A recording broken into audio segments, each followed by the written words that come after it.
ಶುಂಠಿಯನ್ನು ನಾಟಿ ಮಾಡುವಾಗ ಗೊಬ್ಬರದ ಜೊತೆ ನಾವು ಏನೇನು ಕೊಡಬೇಕು ಅಂತ ಕೆಲವೊಬ್ಬರು ಪ್ರಶ್ನೆ ಇರ್ತದೆ. ಇಲ್ಲಿ ಅದಕ್ಕೆ ಉತ್ತರ ಇದೆ. ಏನಂತಂದರೆ ಶುಂಠಿಯನ್ನು ನೀವು ನಾಟಿ ಮಾಡುವಾಗ ಏನಪ್ಪ ಅಂತಂದರೆ ಕೆಲವೊಬ್ಬರು ಕಾಂಪೋಸ್ಟ್ ಜೊತೆ ಟ್ರೈಕೋಡರ್ಮ ಸೂಡೋಮೋನಸನ್ನು ಕೊಡುವುದಿಲ್ಲ. ಟ್ರೈಕೋಡರ್ಮ ಸೂಡೋಮೋನಸನ್ನು ನೀವು ಕೊಡಬೇಕು.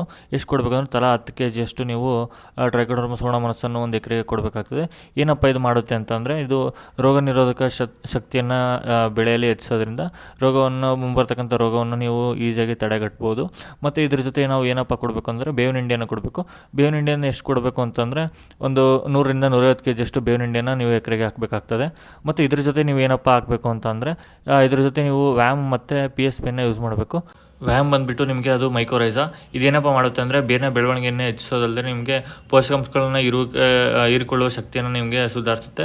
ಮತ್ತು PSP ಬಂದುಬಿಟ್ಟು ಫಾಸ್ಫರಸ್ ಸಾಲ್ಯುಬಲೈಸಿಂಗ್ ಬ್ಯಾಕ್ಟೀರಿಯಾ ಅಂತ ಹೇಳ್ಬಿಟ್ಟು ಇದು ಬೇರಿನ ಬೆಳವಣಿಗೆಗೆ ಸಹಾಯ ಮಾಡ್ತದೆ.